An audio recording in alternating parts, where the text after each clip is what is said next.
Renungan Harian Bugar Selamanya. Mari kita hening sejenak di hadapan Tuhan.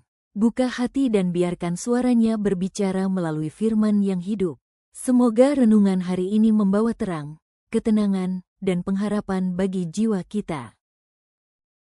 Judul renungan hari ini, Kematian di Jalan Raya 285.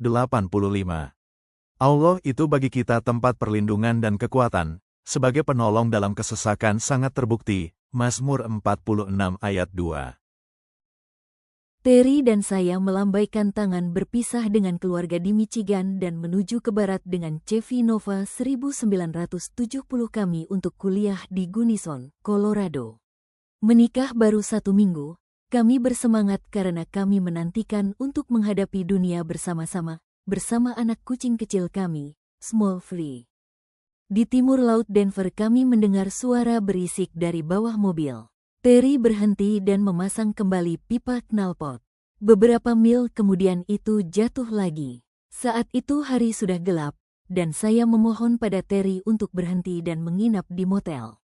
Pagi harinya, dengan ekor pipa terpasang sekali lagi, kami melewati Denver dan ke Highway 285 untuk mendaki gunung. Hujan sudah mulai turun jadi kami menaikkan kaca jendela. Kami tidak menyadari bahwa tindakan sepele itu hampir akan menyebabkan kematian kami. Segera Terry mengeluh sakit kepala yang parah dan sakit perut. Dia meminta saya untuk mengemudi. Saya juga mulai sakit kepala. Itu jarang bagi saya. Terry menjadi sakit parah, muntah, pingsan, sadar kembali, muntah lagi dan kembali pingsan. Karena panik, saya menepi untuk mencari pertolongan dengan melambaikan tangan untuk menghentikan kendaraan lain. Tidak ada yang berhenti. Terry membiru dan berhenti bernapas. Suami saya yang kuat sudah sekarat. Karena tidak ada bantuan, saya menuju kota terdekat. Small Free juga bertingkah aneh, melompat dari kursi dan ke arah saya. Saya mendorong kucing itu pergi dan terus mengemudi. Tuhan, saya tidak tahu apa yang terjadi.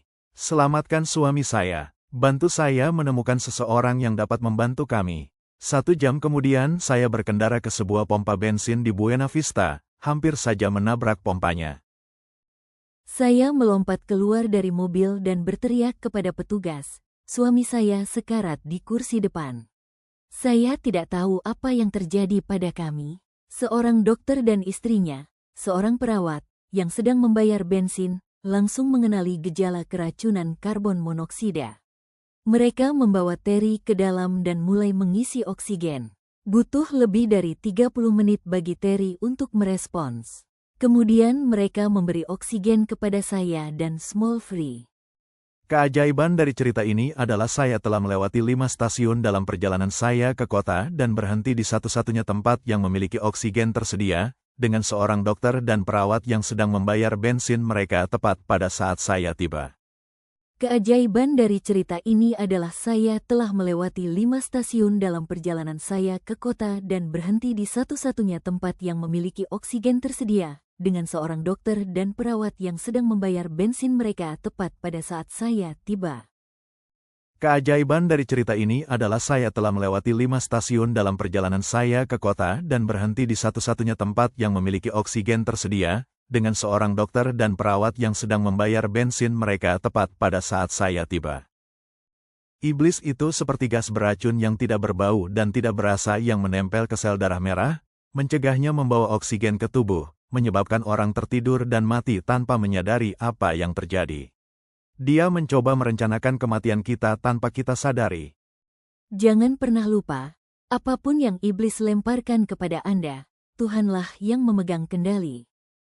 Kesimpulan, dalam hidup, seringkali kita tidak menyadari bahaya yang diam-diam mengintai, seperti gas beracun yang tak terlihat.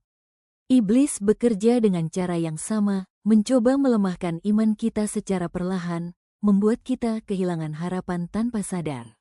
Namun, di tengah keadaan paling gelap sekalipun, Tuhan tetap memegang kendali. Ia menuntun langkah kita tepat pada waktu yang sempurna, bahkan melalui cara yang tampak kebetulan. Tidak ada hal yang luput dari perhatiannya. Doa hari ini, Tuhan, Terima kasih karena Engkau selalu memegang kendali atas hidupku. Saat bahaya datang tanpa aku sadari, lindungilah aku dengan kasih-Mu. Bangunkan aku dari setiap tidur rohani dan kuatkan imanku untuk tetap percaya bahwa Engkau selalu menolong tepat pada waktunya. Amin.